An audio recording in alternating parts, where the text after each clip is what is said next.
लाहौर के शहरी ने जानवरों से मोहब्बत की अनोखी मिसाल कायम की है। कुर्बानी के जानवर जो है अपनी छत पर पाले गए हैं। ये 10 मरले की छत है। यहाँ पर तकरीबन 40 बकरे मौजूद हैं। इनको क्या क्या कुछ खिलाया जाता है और ये कितने अरसे में इतने बड़े हो चुके हैं और जनाब इनको छत के तीसरे फ्लोर पर कैसे लाया गया, ये तमाम तर बातें आज की इस वीडियो में हमारे साथ मौजूद हैं जनाब अदील भाई। अदील भाई बड़ा अजीम कारनामा कर दिया है। छत के जो है वो जनाब तीसरे चौथे फ्लोर पर आप बकरों को 40 बकरों को कैसे ले आए और क्या क्या कुछ इन्हें खिलाते हैं जनाब? एक तो ये अभी कैरिज किया हमने सीढ़ियों के थ्रू ही इन्हें ऊपर। अच्छा। वैसे लिफ्ट का प्लान भी है, जगह छोड़ी हुई है जहाँ से क्या इनको लेके जाना आसान होगा।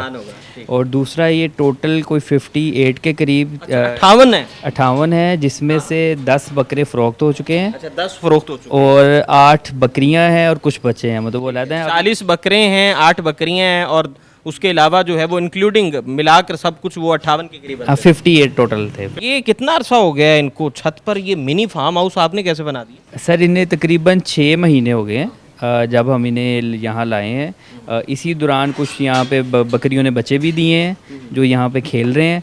और दूसरा इनको हमने जो इस कंडीशन में है, ये तकरीबन हम 6 7 7 8 8 महीने का बकरा लाए थे। 8 महीने। तो ये तकरीबन जितनी ब्रीड है सारी राजनपुरी है और सब की सब जो सी है वो दोंदे हैं। ठीक है, तो क्या चीज़ आपको जो है वो इंस्पिरेशन कहाँ से मिली है? और दूसरा, एक तरफ कहा जाता है जी कि कुर्बानी के जानवर या कोई भी जानवर ज़िबा करने से जो है वो नस्ल कुशी होती है, तो ये तो रोज़गार भी है, बड़े लोगों के घर भी चल रहे हैं इस कारोबार से। देखें अल्लाह ताला ने ना इसके अंदर बरकत रखी है। ये नबियों पैगंबरों का पेशा भी रहा है, उनकी क्या कहते हैं हॉबी के अंदर भी रहा है कि वो बकरियों को चारते रहे हैं। इनके अंदर ये है कि बरकत है। बरकत इस तरह है कि जिस तरह एक बाहर कुत्ता बच्चे देता है, वो ज़्यादा तादाद में देता है लेकिन उनकी नस्ल थोड़ी है। ये बकरी उसके बदले में थोड़े बच्चे देती है, लेकिन हम हर साल मुसलमान इतना ज़्यादा कुर्बानी करते हैं लेकिन फिर भी ये तादाद में मौजूद होते हैं। हम पूरा साल खाते भी रहते हैं और कुर्बानी के अलावा भी स्लॉटरिंग होती है, तो इसके अंदर बरकत है। और दूसरा ये घर के ऊपर करने का मकसद ये था कि घर में बकरी रखने से घर में भी बरकत होती है। हाँ। इन्हें क्या क्या कुछ खिलाया जाता है जी? और चौथे फ्लोर पे जो है आप इन्हें कैसे ये तूड़ी और ये सारी चीज़ें कैसे लेकर आते हैं? इसके लिए वर्कर हैं जो इन्हें लाते हैं सारी चीज़ों को ऊपर स्टॉक रूम है जहाँ पे चीज़ें लाकर स्टॉक कर ली जाती हैं। डिफरेंट टाइम के अंदर इन जिस तरह हम लोगों ने मेन्यू सेट किया होता है, इनका मेन्यू सेट है। जैसे इनको ड्राई फूड सुबह मॉर्निंग में देते हैं, अभी थोड़ी देर बाद इनका वो जो फ्रेश फूड है जिसमें गीला ग्रीन फूड आती है वो आनी शुरू हो जाएगी। फिर इनकी शाम को दोबारा से अलग डिफरेंट फूड भी देते हैं इनको। इसके अंदर हम लोग चोकर देते हैं, ये तूड़ी है, जौ का दलिया है, काले चने हैं, सफ़ेद चने हैं, डिफरेंट चीज़ें मिक्स करके एक वंडा बनाया हुआ है, वो चीज़ें इन्हें मिक्स करते देते हैं। और इसके अलावा जो सा है अभी ग्रीन फूड आ जाएगी। फिर पानी के अंदर भी इनको मतलब जिस तरह हम लोग मशरूबात लेते हैं, इनकी भी मशरूबात हैं।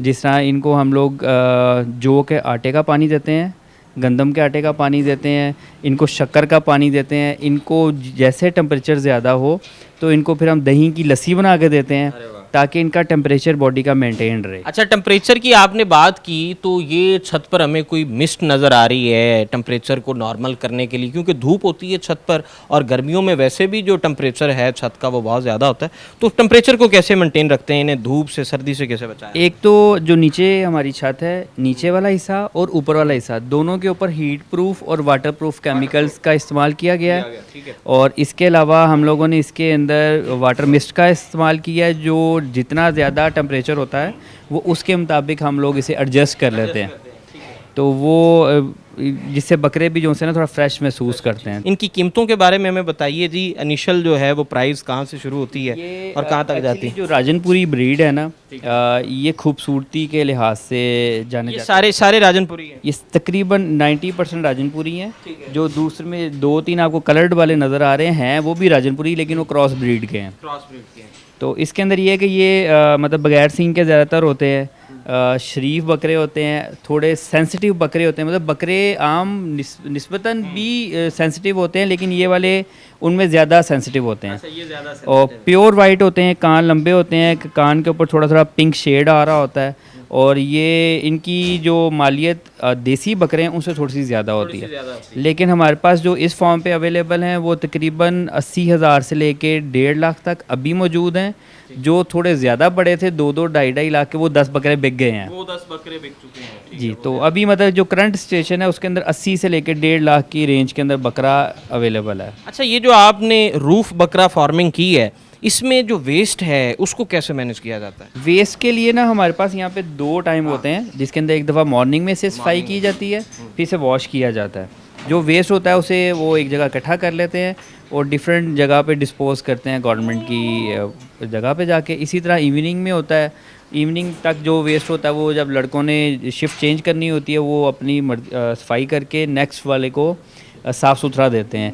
उससे ये होता है कि बकरे भी फ्रेश होते हैं। फिर बकरों को हर दूसरे दिन नहलाया जाता है, हर दूसरे दिन ताकि गर्मी और डिफरेंट बैक्टीरिया चीज़ें भी कंट्रोल रहें इनकी। इनकी फूड के अंदर सारी ऑर्गेनिक चीज़ें ऐड हैं।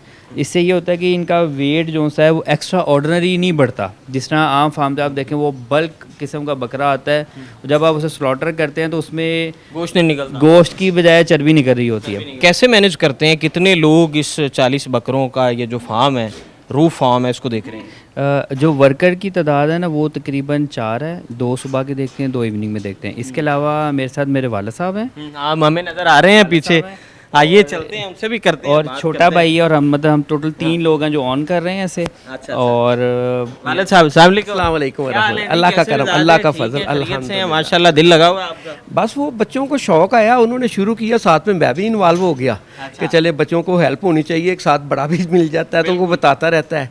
इस वक्त तो गर्मी बहुत है, इनको जैसे हम लोग अपने वो पंजाबी कल्चर होता है कि सत्तू बड़े पीते हैं हम, इनको भी जौ का आटा देना चाहिए। ये जौ के आटे से ठीक रहते हैं। हमारी गर्मी बहुत है यहाँ पे, ये अभी भी मैं इनको जौ का आटा ही दे रहा हूँ कि ये गर्मी को थोड़ा सर्वाइव कर लें और बर्दाश्त करते रहें। क्योंकि ये राजनपुरी जो बकरे हैं ना, ये ब्लीड खूबसूरत तो बहुत है, नाजुक भी बहुत है, नाजुक बहुत है, जल्दी से बीमारी को पिक कर लेती है, इसको केयर करनी पड़ती है। ये थोड़ी सी ड्यूटी भी होती है, तो कितना टाइम इनको दिया जाता है? तकरीबन सुबह मेरी जो ड्यूटी है वो तो है 8 बजे से रात 12 बजे तक। अच्छा। उसके बाद अल्लाह पाक है और बंदे हैं 3-4 यहाँ पे रात को जो रहते हैं वो करते हैं। मगर सारा दिन मैं होता हूँ यहाँ पे, क्योंकि मैंने नमाज पढ़नी है तो बस इधर टाइम देना। और अकीदत हो जाती है एक बड़ा एक बहुत करते हैं ये, आपके बगैर रहते भी नहीं है और आपको देख के आवाज़ भी लगाते हैं कि हमें भूख लगी है, प्यास लगी है। आपको भी चंद दिनों में समझ आना शुरू हो जाती है कि ये जानवर क्या चाह रहा है इस वक्त। हाँ, अभी वो बकरियां हैं, उनके अंदर मेरा ख्याल है पानी ख़त्म है। वो मुझे देखा है ना उन्होंने आते हुए, तो उसी वक्त से वो खड़ी देख रही है मेरी तरफ, ऐसा आएंगे मुझे पानी पिलाएंगे। अभी उनको पानी देना है, मैंने उनको भी पिलाना है। चलें जी, बहुत शुक्रिया जी। तो जनाब, जानवरों से मोहब्बत का अनोखा अंदाज़ हमने आप तक पहुंचाया कि कैसे जो है एक शहरी ने अपनी छत पर, 10 मरला की छत पर बकरा फार्मिंग की है और बड़े महदूद वसाइल में और बड़े अच्छे अंदाज में जो है इनकी ग्रोथ हो रही है। मज़ीद इसी तरह का कंटेंट लेकर आपकी खिदमत में हाज़िर होते रहेंगे। यहीं पर अपने मेज़बान अरसलान आज़म को इजाज़त दें। अल्लाह निगहबान।